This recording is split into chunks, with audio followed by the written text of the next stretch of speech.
Hello everybody, Formula 1 is back and welcome to my review of the Bahrain Grand Prix, and we start with Fernando Alonso and Aston Martin. Wow, what a race. We've seen him overtake a Mercedes, a Ferrari, and he was challenging the Red Bulls. What a first day at Aston Martin for Fernando Alonso. It really was worth the switch from Alpine.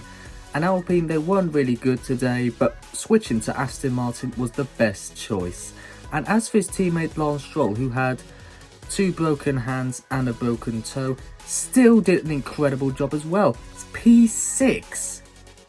Wow, I like to see how well he could do if he had, well, if he was 100% okay, because that is breathtaking for Aston Martin. What a start of the season, and they are the second best team today. Well done, Aston Martin.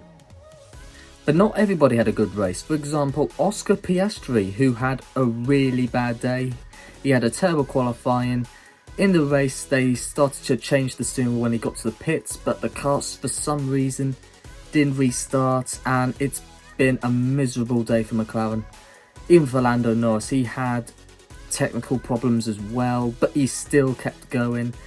And Esteban Ocon, his race was crazy. I mean, he had a 5-second penalty for being out of position on the grid, and then when they were changing his nose, which was too soon, it wasn't 5 seconds, so they extended it by 10, and then he got a penalty for speeding in the pit lane. So that's 3 penalties in one race. Ouch. But at least Ocon had a better day than Ferrari, because Charles Leclerc, he retired when he was so close of getting another podium. And Carlos Sainz, he almost got a podium, but he was overtaken by Fernando Alonso. And the Ferraris, they've had a really tough day. But at least they got 12 points. At least that's better than nothing. And for Charles Leclerc, things do get worse for him. One of the parts of the engine had to be changed, which means he is going to find it really hard to make the power units last to the end of the season. But let's hope Ferrari can come back strong and be able to race with Red Bull.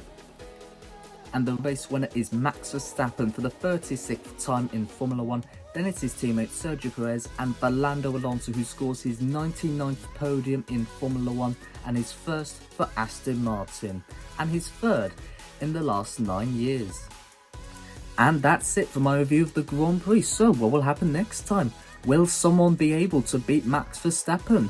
Will Esteban Ocon not get a single penalty in the next race? And will Charles Leclerc be able to finish a race without having an engine problem? We'll find out at the Saudi Arabia Grand Prix. And don't forget to subscribe to my YouTube channel and check out my other accounts down below.